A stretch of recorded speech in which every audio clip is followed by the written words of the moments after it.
A push to restore unemployment benefits for 1.3 million Americans has cleared an important hurdle in the Senate. But Republicans want to make sure that some changes to the bill are in place before they vote. Danielle Nottingham reports from Capitol Hill. President Obama brought Americans looking for work to the White House as he pressed lawmakers to extend their unemployment benefits. Letting unemployment insurance expire for millions of Americans is wrong. Congress should make things right. On Tuesday, the Senate took a step in that direction. The motion is agreed to. 6 Republicans joined Democrats, voting to push forward a bill restoring unemployment benefits to Americans who have been out of work for more than 6 months. The legislation extends emergency federal unemployment checks for 3 months at a cost of $6.5 billion. Most Republicans say it needs to be paid for. But there's literally no excuse to pass unemployment insurance legislation without also finding ways to create good, stable, high-paying jobs and also trying to find the money to pay for it. Tuesday's vote does not restore any benefits. It only opens debate. Some Democrats say they are willing to compromise. Best choice, pass it, no strings attached, get it done quickly.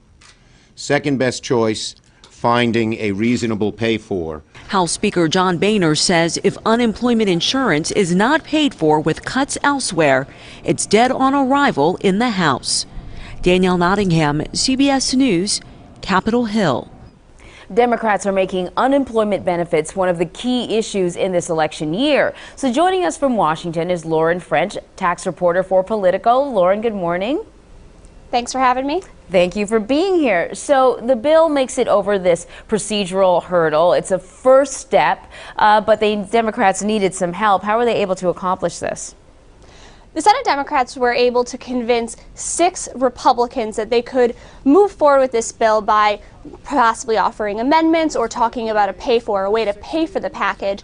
But to do that, they needed to move forward. They had to push past debate. They had to get ready and set up for a final vote later in the week. Right, you at least have to start talking about it. So they got the support of some Republicans, but there are other Republicans that are still opposed to this bill. What's their number one argument against it? The big argument that is that it's not paid for, that the $6.5 billion it would take to extend the unemployment insurance just isn't paid for. It would add to the national debt, which is a big concern for Senate Republicans. So what they're asking for is, how do we pay for it? Let's talk, let's figure out a way to make it pay for. They're not against the unemployment insurance in theory, they just don't want to see it added to the national debt. So it's a good question. Where do you find the money? Have the Democrats indicated that they might have an answer to that question?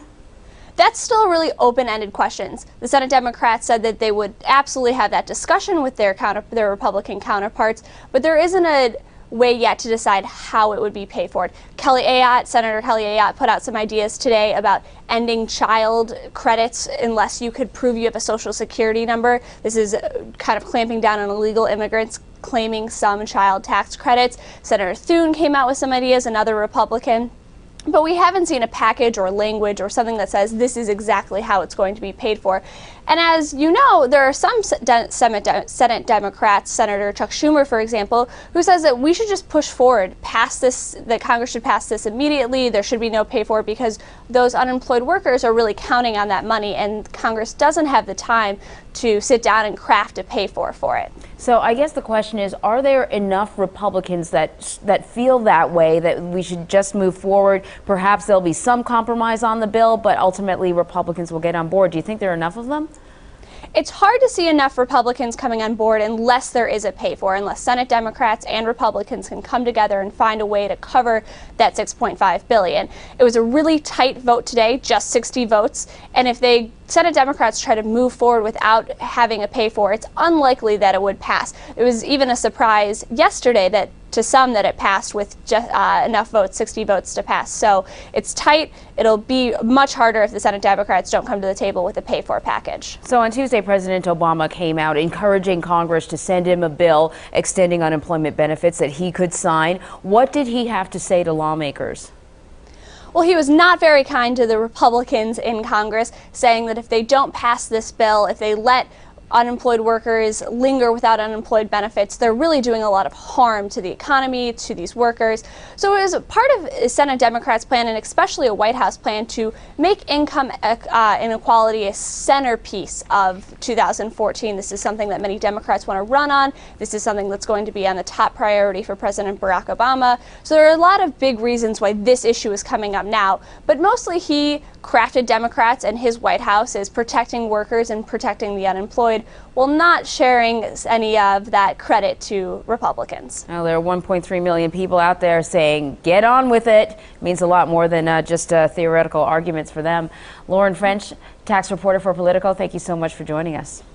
Thank you.